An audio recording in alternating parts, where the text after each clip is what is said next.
ಸ್ವಾಭಿಮಾನಿಯ ಜಿಲ್ಲೆ ಮಂಡ್ಯ ಶ್ರೀರಂಗಪಟ್ಟಣದ ತಾಲೂಕು ಎಲ್ಲ ನನ್ನ ಪ್ರೀತಿಯ ಅಣ್ಣ ತಮ್ಮಂದಿರಿಗೆ ಅಕ್ಕ ತಂಗಿಯರಿಗೆ ನನ್ನ ಪ್ರೀತಿಯ ನಮಸ್ಕಾರಗಳು.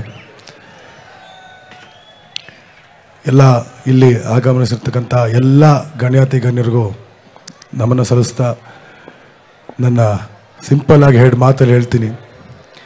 ಏನಂದರೆ 25 ವರ್ಷ ಚಿತ್ರರಂಗದಲ್ಲಿ ಈ ಮಟ್ಟಕ್ಕೆ ಬೆಳೆಯೋದು ತುಂಬ ಅಪರೂಪವಾದಂಥ ಒಂದು ಸಾಧನೆ. ಅದು ಎಲ್ರಿಗೂ ಸಿಗಲ್ಲ, ಆ ಕಲೆ ಎಲ್ರಿಗೂ ಬರಲ್ಲ. ಅಂಥ ಕಲಾವಿದನ ತಾಯಿ ಸರಸ್ವತಿನ ಆಯ್ಕೆ ಮಾಡಿ ನಮ್ಮ ಕರ್ನಾಟಕ ಕೊಟ್ಟಿದ್ದೀರಲ್ಲ, ನೀವು ಅವರನ್ನು ಇಷ್ಟೊಂದು ಪ್ರೀತಿ ಕೊಟ್ಟು ಇಲ್ಲಿವರೆಗೂ ಬೆಳೆಸಿದಿರಲ್ಲ. ಈ ಒಂದು ಪ್ರೀತಿ ಬರೋ ಈ 25 ಅಲ್ಲ, ಮುಂದಿನ 25, 50, 100 ವರ್ಷ ಕಾಲ ಹೀಗೆ ಇರಲಿ ಅಂತ ನಾನು ಕೇಳ್ಕೊತೀನಿ. ಯಾಕಂದರೆ ನಮ್ಮ ಸೀನಿಯರ್ಗಳು ನಮ್ಮ ಮಂಡ್ಯಗೂ ಒಂದು ಅದ್ಭುತವಾದ ಒಂದು ನಂಟಿದೆ. ನೀವು ಅವ್ರನ್ನ ಎಷ್ಟು ಹಚ್ಕೊಂಡಿದ್ದೀರ, ಅವರು ನಿಮ್ಮನ್ನು ಅಷ್ಟೇ ಹಚ್ಕೊಂಡಿದ್ದಾರೆ. ಯಾಕಂದರೆ ನಾವು ಬೇರೆ ಕಡೆ ಹೋದಾಗೆಲ್ಲ ಖಂಡಿತ ಈಗ ನಾವು ಉತ್ತರ ಕರ್ನಾಟಕಕ್ಕೆಲ್ಲ ಜೊತೆಗೆ ಹೋಗಿದ್ದೀವಿ.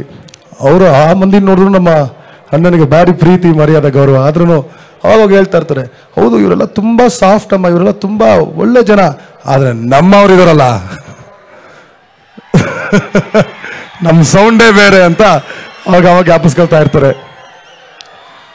ಇನ್ನೊಂದೇನೆಂದರೆ